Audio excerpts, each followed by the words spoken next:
Hello! It is March 11th, 2023. Um, it's been a pretty good day.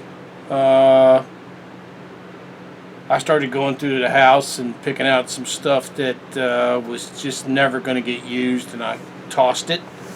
Um, Nothing, it was just a collection of plastic. You'd be amazed at how much Tupperware and plasticware, and you lose the tops, and then they sit under the cabinet for 15 years, and then you go to put the top on it and the top cracks. So stuff like that. I got 3 trash bags of that kind of stuff out from underneath the cabinets. And then I turned my sights on the yard because, honestly, looking at that picnic table and looking at the grass under it growing like that, that just makes the house look like it's not occupied.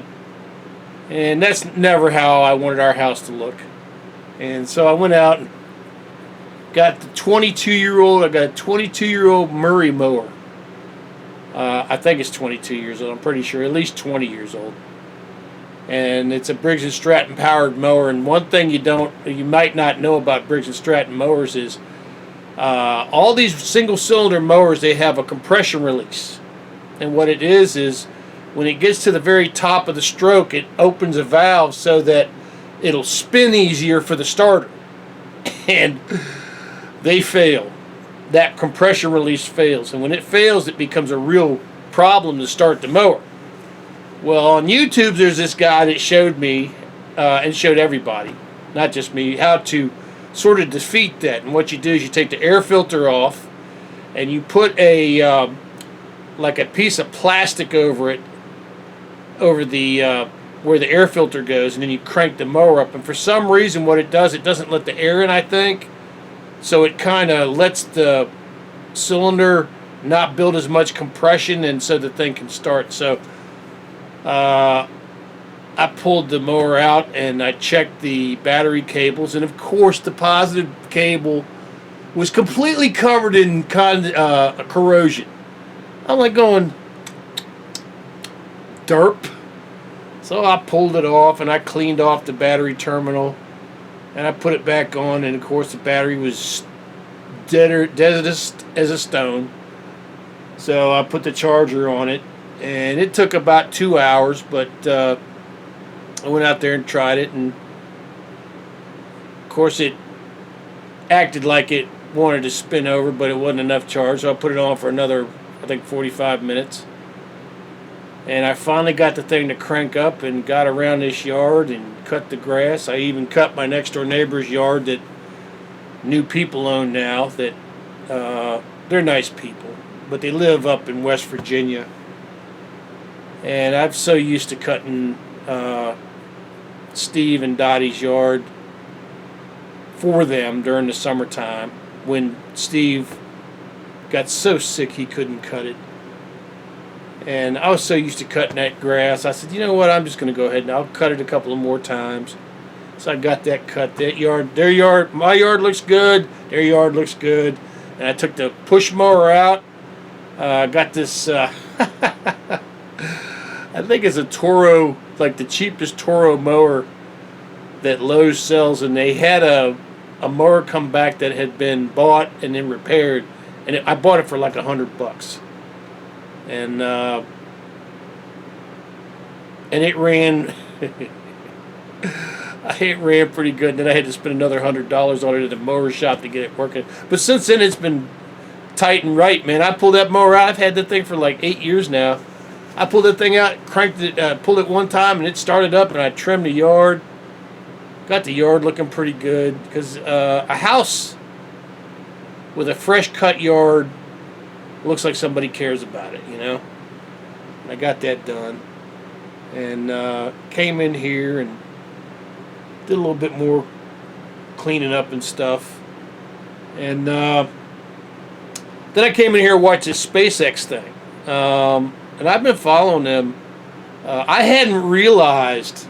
Look, I mean, I'm essentially a country moron when it comes to space travel, especially today's space travel, and Uh, I once got into an argument about 5 years ago about them landing the booster rocket at the landing pad, because they take the, I think it's the primary booster when it goes up. When it comes back down, they land it. They don't waste it, which is cool. But I had an argument with a guy online about that. He's like, "Why don't you look at the video?" So I looked at the video. I said, "I'll be damned." Duh. And they landed the rocket, and they had a successful mission.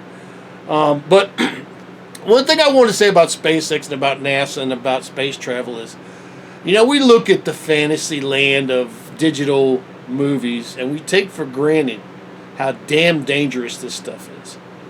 And it's damn dangerous. I mean, every second they're up there, anything could happen. And thank God that they work so diligently, so hard to plan for contingencies, to plan for things that could happen, and to try to stop them from happening. And SpaceX brought their people down safe. NASA was in the middle of that too. NASA was involved in it, and they brought their 4 astronauts home safe. And it's not a simple thing. It's not just, oh well, they just threw them in this is all no big deal now. No, it is a big deal. It's always a big deal. It's always been a big deal. It will always be a big deal. I mean, one of these days, I hope that we have a manifest change in the way that we apply motion to a vessel in the atmosphere, and then when it gets out into space. I hope that I actually believe in the concept of molecular traction in the atmosphere, which unfortunately, when you have a vehicle that depends on molecular traction, as you get higher up in the atmosphere and the atmosphere gets less dense, that won't work as well. So then you have to move on to some other form of propulsion that doesn't really depend on an interior fuel source, but depends on a manipulation of whatever matter is surrounding your spacecraft. And I hope that we could come to that kind of discovery one day, where it's almost like a caterpillar spaceship. I mean, if you ever seen how a caterpillar's legs work, I mean, in that movie Hunt for Red October, when they were talking about the Russian spaceship having a caterpillar drive, which was essentially a molecular, the way to move water through channels without having a genuinely mechanical drive. You were actually using I don't know if it was magnetic propulsion, but it was sort of a molecular propulsion drive. That kind of thing. But using that on the exterior of a spaceship, that if you can do that, if you can actually get a caterpillar molecular drive around a spaceship, and you can make it so that it is genuinely sealed, you can actually use that to protect the people that are inside that craft from the consequences of space radiation. You can actually use the space radiation if you are molecularly changing the way that the outside of the spaceship interacts with the environment around it, and you are adding that matter to the drive system as propulsion and as energy to drive the spaceship, and you are molecularly changing it so that you can arrive at a seal around the spaceship, you can protect the astronauts that are in the craft from the effects of the radiation. As a matter of fact, the more radiation you get in a situation like that, the more power you get, the better the seal gets, the better the protection gets. So it was a pretty good day. Uh, I would have liked it to be a little bit sunnier, but you know what? I'm not complaining. And I talked to, one of the things that makes my day, every day I go out and go to a store and I go talk to people, because I talk to people. I don't just, I say to people when I go to the bank, I say, good morning, how are you doing? If somebody's having a bad day. Yesterday I went to the bank, this wonderful young black woman, she was working and she was buried. She had two people at the register, nobody at the counter, and I walked up to the counter, and she was just a lovely black woman. She's a little heavy set. I mean, she was thickness, beautiful, just a beautiful young lady. And I got talking to her, and I said, we got talking, and she said something like, I said, how are you doing? She said, well, any day I get up is a good day. You know, and I had to, that little snippet, that little bit of just perfect logic, you gotta appreciate that.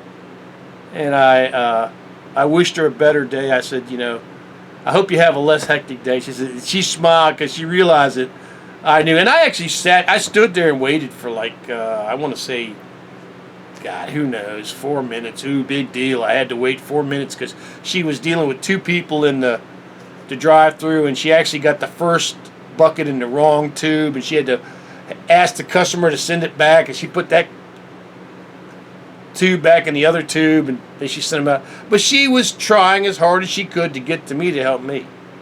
So you got to understand that kind of stuff. But anyway, neither here nor there. It was a pretty good day, and I still miss my loved one, and I always will. But you have to keep moving forward, and you have to realize that in your life, as long as you live, you will have angels come your way, and they will get you this far, and then they will have to go home. But to pay tribute to them is for you to keep moving forward and to be positive and to keep spreading the message that life is worth living and that you should do the best you can at all times. So I want to thank SpaceX and NASA for bringing in people home. That was pretty amazing. I love seeing the smiles on the astronauts' faces. I posted a video about it. I don't know if it'll stay up because you never know these days when you use, I'm hoping it's fair use video. I've tried to, there's a rule about that you have to comment every 7 seconds or something. So I hope that video stays up. But anyway, y'all have a great day. It was a good day. I got a lot of stuff done here. And God bless you. And I hope that you had a great day too. Have a good one.